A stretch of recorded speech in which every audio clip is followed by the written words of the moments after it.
Hi friends, welcome to my channel story book by ఆరాధ్య.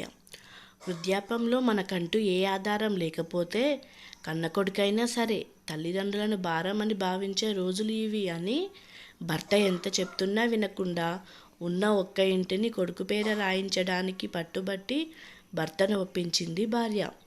కానీ చివరికి కొడుకు స్వార్థపు మాటలు విన్న ఆ తల్లి గుండె పగిలిపోయింది.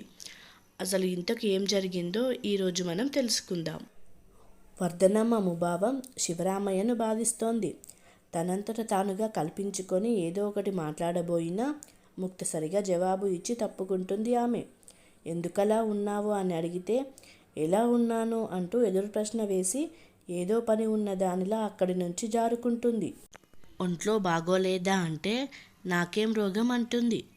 35 ఏళ్ల తమ దాంపత్యపు సాంగత్యంలో అలకలు, అభిప్రాయ భేదాలు, సనుగుళ్ళు, సర్దుబాట్లు కొత్తేమీ కాదు. అసలు అవేమీ లేకపోతే జీవితం నిస్సారమవుతుంది. ఉప్పులేని సముద్రంలా చప్పగా ఉంటుంది. అయితే ఏ కలతలైనా కొంతవరకే మురిపము. కొసవరకు సాగదీస్తే పస ఉండదు అసలు. వర్ధనమ్మ ఆదర్శ గృహిణి. వివాహం ఆడినప్పటి నుంచి సంసారంలో చెలరేగిన ఎన్నో ఆటుపోట్లను చిరునవ్వుతో శాంతంగా అనుభవించింది. ఎన్నడూ భర్త మాటకు ఎదురు చెప్పి ఎరగదు. శివరామయ్యకు కూడా భార్య అంటే ప్రేమే కాదు, గౌరవం కూడా. పురుషుడి కంటే స్త్రీలో మనోపరిపక్వత, ఆలోచన దృక్పథం ఎక్కువగా ఉంటాయని అతని అభిప్రాయం. అందుకే ఎప్పుడూ భార్య ఆలోచనలకే ప్రాముఖ్యతను ఇచ్చాడు అతను. ఆమె తెలివితేటల మూలంగానే సంసారం అభివృద్ధి చెందింది అన్న సత్యాన్ని బాహాటంగానే అంగీకరిస్తాడు. వర్ధనమ్మ కూడా ఏనాడైనా భర్తకు సలహాలు ఇచ్చిందే కానీ అతని ఇష్టానికి వ్యతిరేకంగా వాటిని పాటించి తీరాలని ఎన్నడూ ఒత్తిడి చేయలేదు. పైపెచ్చు ఇదే నా బుద్ధికి తోచిన ఆలోచన, 4 గోడలు దాటని నాకంటే నిత్యము బయట ప్రపంచంలో తిరిగే మీకే అన్ని విషయాలు బాగా తెలుస్తాయి అనేది. చివరికి ఇద్దరూ కూలంకషంగా చర్చించుకొని జీవితంలోని ముఖ్యమైన నిర్ణయాలను తీసుకునేవారు. అటువంటి వర్ధనమ్మ ఇప్పుడు ఇలా ఎందుకు ప్రవర్తిస్తోంది? తన మనసును అర్థం చేసుకోకుండా అన్న ప్రశ్నలు శివరామయ్య మదిని తొలిచివేశాయి. అయితే అవి జవాబులేని ప్రశ్నలు కావు.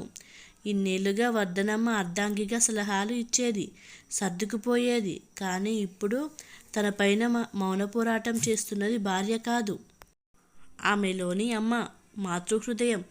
నెల నుంచి జరుగుతున్న సంఘటనలు మెదడులో మెదిలాయి శివరామయ్యకు. 40 ఏళ్ల సర్వీస్ అనంతరం నెల క్రితమే ప్రభుత్వ ఉద్యోగం నుంచి రిటైర్ అయ్యాడు తాను. రిటైర్మెంట్ బెనిఫిట్స్ బాగానే వచ్చాయి. భార్య సంప్రదింపుతోటే 10 లక్షలు పెట్టి చక్కని ఇల్లు ఒకటి కొన్నాడు. ఇల్లు పాతదే అయినా పెద్దగా బాగుంది. వెనుక అందమైన తోట, చెట్లు. వర్ధనమ్మకి కూడా నచ్చింది అది. ఫ్యామిలీ కమిట్మెంట్స్ కూడా పెద్దగా లేవు. తమకు ఒక కూతురు, కొడుకును. కూతురికి పెళ్ళై అత్తవారింటికి వెళ్ళిపోయింది. తన బ్రతుకు తాను బ్రతుకుతోంది. కొడుకు 2 ఏళ్లుగా ఓ ప్రైవేట్ కంపెనీలో మార్కెటింగ్ ఎగ్జిక్యూటివ్గా పనిచేస్తున్నాడు. రేపో మాపో అతనికి కూడా వివాహం అయిపోతుంది. ఆ తర్వాత తమకంటూ బాధ్యతలేవి మిగిలవనే చెప్పాలి. చిన్న ఉద్యోగంతో ప్రారంభించి కష్టపడి అంచెలంచెలుగా కెరీర్ గ్రాఫ్లో పైకి ఎక్కాడు శివరామయ్య. ఉన్నంతలో గుట్టుగా నడుపుకుంటూ జాగ్రత్తగా జీవితాన్ని సాగించాడు. అందుకు వర్ధనమ్మ సహకారం, సమర్థత ముఖ్య కారణాలు అన్న విషయం అతను మరచిపోలేదు. బంధువులలో, స్నేహితులలో ఆదర్శ దంపతులు అని పేరు తెచ్చుకున్నారు. అటువంటిది ఇన్నాళ్లకు తాను రిటైర్ అయిన అనంతరం భార్య పట్టుదలతో తనను సాధించాలనుకోవడం శివరామయ్యను మిక్కిలి వేధిస్తోంది. ఆమెలోని తల్లి భార్య నోరు నొక్కి భర్త మీద తిరుగుబాటు చేసింది. ఆ రోజు ఇంటి కొనుగోలుకు అడ్వాన్స్ ఇచ్చిన రాత్రి ఆనందంతో తన మనసు పురివిప్పుకొని పరవశంతో ఆడుతున్న వేళ పక్కలో పడుకొని వర్ధనమ్మ చేసిన ప్రతిపాదన శివరామయ్యను చతికిల పడేలా చేసింది. అతను తెల్లబోయి చూస్తే, అవునండి, ఇంటిని అబ్బాయి పేరు మీద రాయించండి అంది వర్ధనమ్మ భర్త గుండెలపైన ప్రేమగా చేత్తో రాస్తూ. ఎందుకు వర్ధని అని అడిగాడు శాంతంగానే. అది ఎలాగో వాడికి చెందవలసిందే కదా, ఏకంగా ఇప్పుడే వాడి పేరుతో రిజిస్టర్ చేయిస్తే బాగుంటుందని నా ఆలోచన అంది. నా రిటైర్మెంట్ బెనిఫిట్స్తో కొంటున్న ఈ ఇల్లు నా పేరున ఉండటం సమంజసం. నువ్వన్నట్టు మన తదనంతరం అది వాడికే చెందుతుంది కదా అన్నాడు. భార్య ఉద్దేశమేమిటో బోధపడలేదు అతనికి. అది కాదండి, మనం ఉండగానే మన చేతుల మీదుగా వాడికి ఇల్లు రాసిస్తే అని వర్ధనమ్మ అంటూ ఉండగా హఠాత్తుగా ఏదో అనుమానం కలిగింది శివరామయ్యకు. భార్య మాటకు మధ్యలోనే అడ్డు వస్తూ, మన కేశవ అభిప్రాయమా ఇది అని అడిగాడు సూటిగా. కాదు కాదు, అసలు ఈ విషయాలు ఏవి అబ్బాయి ఎప్పుడూ ప్రస్తావించనే లేదు. నాకు పుట్టిన ఆలోచన ఇది అంది ఆమె కంగారుగా. అంతవరకు నయమే అనుకొని తేలికగా ఊపిరి పీల్చుకున్నాడు శివరామయ్య. భార్యతో అనునయంగా అన్నాడు, చూడు వర్ధని, నీ సలహా వెనుక నీ మనసులో ఉన్న ఉద్దేశమేమిటో నాకు తెలీదు. కొడుకు మీది ప్రేమో మరేదేమైనా సెంటిమెంటో నీకే తెలియాలి. సంతానం మీద ప్రేమ తండ్రి కంటే తల్లికి ఎక్కువగా ఉంటుంది అంటే ఒప్పుకుంటాను. కానీ ఆ ప్రేమకు కొన్ని హద్దులు ఉండాలి. నేను సర్వీస్లో నుంచి రిటైర్ అయ్యాను, కానీ జీవితం ఇంకా కొంత మిగిలి ఉంది కదా. జాగ్రత్త మరణం ధ్రువమన్నది అందరూ ఎరిగినదే. అయినా ఎవరు ముందు ఎవరు వెనుక అన్నది ఎవరికీ తెలియదు. ఒకవేళ నేనే ముందు వెళ్ళిన రోజున మాట పూర్తి కాకుండా భర్త నోరు చేత్తో మూసేసింది వర్ధనమ్మ కంగారుగా. తొట్టుబాటుతో మెల్లోని తాలిబొట్టు తీసి కళ్ళకు అద్దుకుంది. అపరాత్రి వేళ ఇలాంటి అశుభం పలుకులు వినడానిక ఆ ఊసెత్తాను అంది బాధపడుతూ. పిచ్చిదానా, మనం అనుకున్నంతలోనే అన్నీ జరిగిపోతే ఇక జీవితంలో తిరుగెక్కడుంది అన్నాడు అతను. ఈ రోజుల్లో కడుపులోని బిడ్డ ఆడా మగ అన్న విషయమైనా చెప్పగలం, కానీ మనిషి బుద్ధి ఎప్పుడు ఎలా మారుతుందో చెప్పగల సైన్సు ఇంకా ఉద్భవించలేదు. ఉన్నవన్నీ పిల్లలకు పంచేసి ఉన్నన్నాళ్ళు నిరాధారంగా ఒకరి పంచన బతుకుతున్నామన్న భావనకు గురయ్యే పరిస్థితి కోరి కల్పించుకోవడం మూర్ఖత్వమే అవుతుంది అన్నాడు. మన కేశవ అందరిలాంటి వాడు కాదండి అంది ఆమె. అతను నవ్వి, నీ కొడుకు కాకపోవచ్చును, కానీ రాబోయే కోడలు కావచ్చును కదా. ఆడవాళ్ళంతా వర్ధనమ్మలే కానక్కర్లేదు కదా అన్నాడు. కేశవ మన బిడ్డ, వాడిని అనుమానించడం అంటే మన పెంపకాన్ని మనం అనుమానించుకోవడమే అంది వర్ధనమ్మ కించిత్తు నిష్ఠూరంగా. పరిస్థితులు ఎప్పుడు ఎలా మారుతాయో ఎవరూ ఊహించలేరు వర్ధని. ఏ మనిషి స్వతహాగా చెడ్డవాడు కాదు. పరిస్థితుల ప్రభావమే ప్రతి వ్యక్తిని ఆయా రీతులలో మలుస్తుంది అన్నాడు శివరామయ్య చిన్నగా నిట్టూర్చుతూ. అది కాదండి అని వర్ధనమ్మ అంటూ ఉంటే, నువ్వేమైనా చెప్పు, మనం బ్రతికున్నంతకాలం మనది అంటూ ఏదో ఒక ఆధారం ఉండటం అవసరం. ఏమీ లేని నాడు కన్న కొడుకైనా సరే తల్లిదండ్రులు భారం అనుకునే రోజులు ఇవి. ఎవరి జాగ్రత్తల్లో వాళ్ళు ఉండటం అవసరం అన్నాడు శివరామయ్య. వర్ధనమ్మ అప్పటికి ఇక మరేమీ మాట్లాడలేదు. ఆ తర్వాత వారం రోజుల పాటు వరుసగా అదే ప్రస్తావన మార్చి మార్చి తెచ్చింది. భర్త అపోహను పోగొట్టాలని, అతని ఆలోచన సరళిని మార్చాలని ఎంతో ప్రయత్నించింది. కానీ భర్త నిర్ణయానికి తిరుగులేదని గ్రహించడంతో మౌన పోరాటం ప్రారంభించింది. తన పెంపకంలో పెరిగిన పిల్లల్ని లోకంలోని అందరి పిల్లల్లాగే జమకట్టడం చాలా బాధనిపించింది వర్ధనమ్మకు. ఎప్పటికైనా స్థిరాస్తి కొడుక్కి దక్కుతుంది అన్నది తనకు తెలుసును, కానీ అదేదో తమ హస్తాల మీదుగా అంది ఇవ్వాలని అభిలాష, పిచ్చి కోరికలు ఆమెవి. శివరామయ్యకు తెలుసు, తల్లి మనసు ముందు పెళ్ళాం ఎప్పుడూ ఓడిపోతుంది అన్న సత్యం.